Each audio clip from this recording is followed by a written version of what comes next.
My guest today has one of the more unique jobs in sport, restringing the rackets of the world's best tennis players. Sarah, known as Bloomers, it's nice to meet you. Thanks for joining me. Lovely to meet you. Thank you for having me. Yes, thank you. So I do want to kind of get to the whole restringing rackets and find more about that. But first, I just want to kind of get to know what you were like as a kid, kind of get some context. So the first question is, out of the icebreaker, what was your favorite subject at school? So I did love biology, wanted to be a vet when I was younger, but PE and sport was always part of what I did. So yeah, PE was one of my top ones. Okay, fair enough. And what was your favorite movie?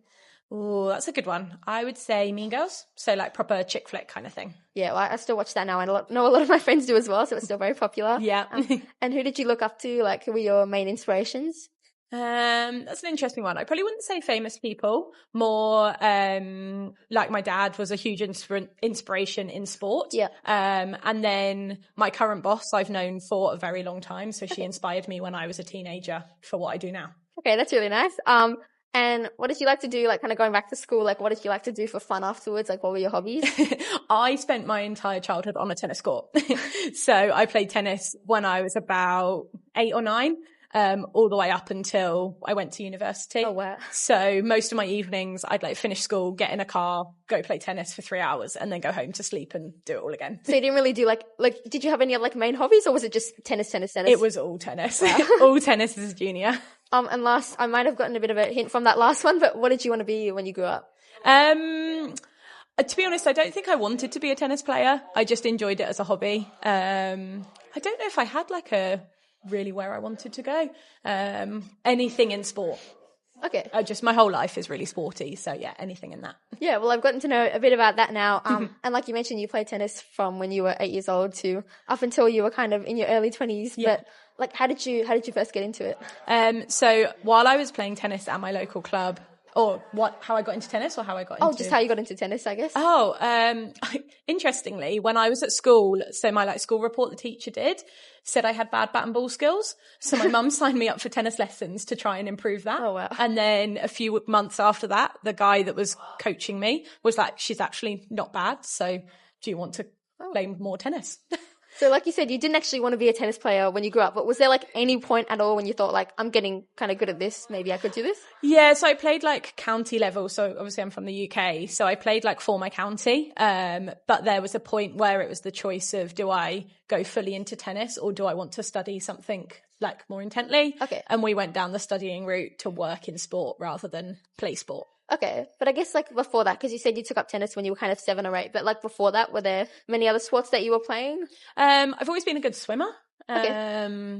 And it's kind of the same, like you kind of do a bit of everything, don't you, when you're younger? Yeah. Like I've done a bit of netball, I played lacrosse at uni. So yeah, just kind of those multi-sport, have a go at everything and see what sticks. And tennis was the one that stuck. Yeah, fair enough. And like you said, again, like you were getting quite good at it, but like what did you love about it? Like to keep playing it for that long and not even want to do it when you were older, like... Yeah. Yeah, I think it's the social side of it. So like meeting your friends every night and just getting outside and being active, like just being in the fresh air is like lovely to me. Yeah, fair enough. But now I did want to kind of slowly like transition into asking about how you got to be a stringer. So like you said, you were playing tennis for quite a while, but when did like the opportunity come up? When did you even find out about it in the first place? Yeah, so my boss was stringing inside the tennis club that I played at. So when I was around 15, 16, I did some playing and I did a little bit of coaching on the side just to like help out. And my boss at the time was stringing inside the club.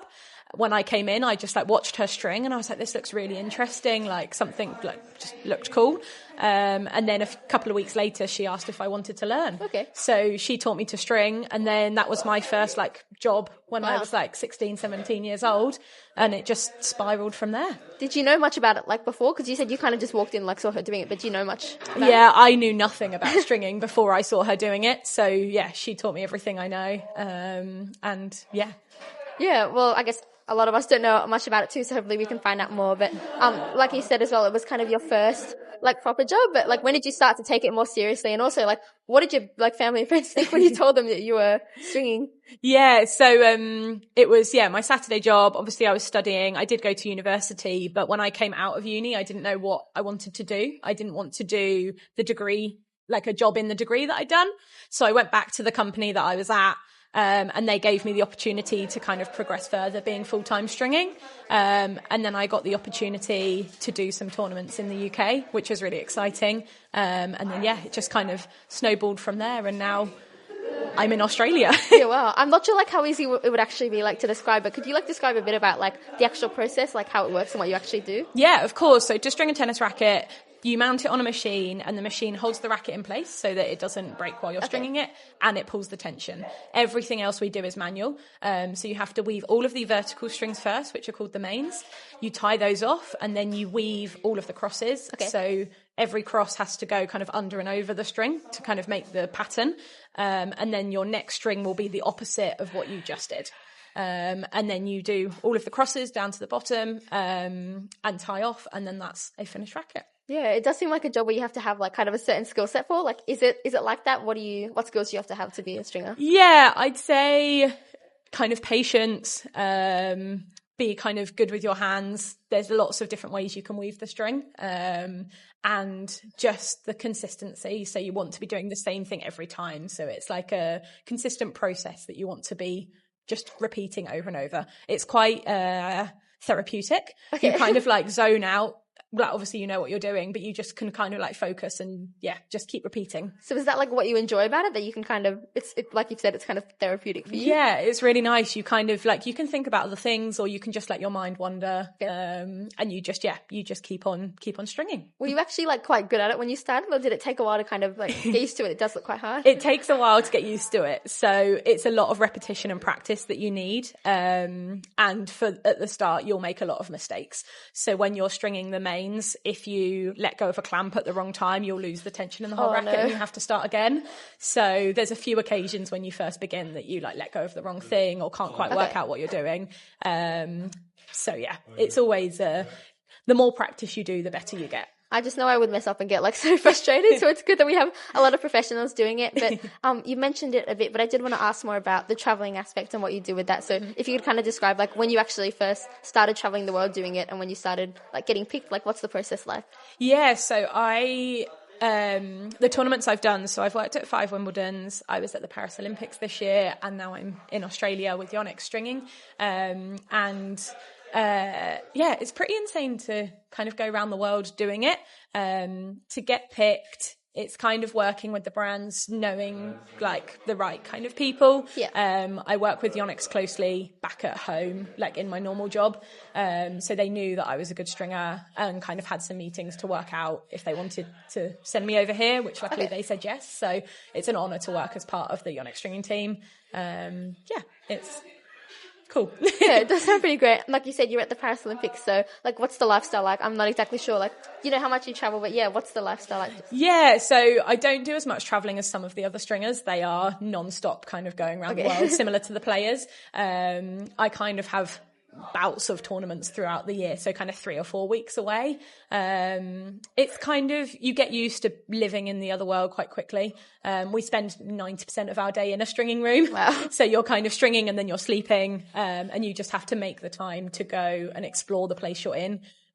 So I was here 2 days before I started work so that I could explore a bit of Melbourne before I started working. Yeah, because it's your first time in the Australian. It is. Have you enjoyed it so far? Oh, I love it. And it's so nice that it's sunny here. It's like -5 at home at the moment. So the sun is amazing. I mean, it was raining on the first day, but I'm happy that you missed that. You're in here. And I'm not sure also like what happens with the players. Like, do you actually get to interact with them much, or like the coaches? A little bit. The front desk do more of the interactions. So when they take the rackets in, you'll see them in passing. But to me, they're not like professional tennis players, like famous people. We're working for them. They're our clients. So you just want to be professional, like when you see them out and about. Yeah, and like you said, you're obviously being very professional, and you also don't interact with them as much as the people at the desk would be. But do you have like tennis players that maybe you are close to if you do get to see them at all? Like, there are some like ones that are like really, really friendly, will always ask how you are, how your day been. And then some of them will come in after the end of their tournament and like thank their stringer. Obviously, we're a huge part of how their racket plays on court. So it's nice when they come in and thank you for the work you've done for them. I mean, yeah, it must be pretty cool knowing that like the work that you're doing is like helping them and like how they perform and everything. Yeah, it's very cool. And the one thing I do like is, so if you get an on-court racket, so like one that's been sent off court for us to string, I like to watch it go back on court. Just so like when the runner takes it back on, you're like, oh, I did that one. Like, I did that. Yeah, it's a fun experience. Yeah, and like you said though, you do spend like a lot of your day in the stringing room and stringing the rackets, but what do you do like when you're not traveling, when you're not working here? So at home I string as well, but just for a local shop. So just for local club players and people like that, I will string for them at home. Yeah. Yeah. And I have also like asked you a bit about like the lifestyle and stuff, but what's the best thing about like this job that you get to do? I think it's the people. So the stringers and the people on the front desk, the whole team. It's such a family atmosphere. You spend so long with them that you get to know them really well. And I think we have people from, I think it's 13 different countries in the stringing room this year. So their like culture, the stories they have, it's just like really nice to learn about the other people that you're stood next to all day. Yeah, so like you said, you kind of get to learn from lots of other people that are from lots of different countries that come here. But like, what does this job like teach you as well? Like, I guess also like away from sport, does it teach you a lot? Yeah, there's a lot of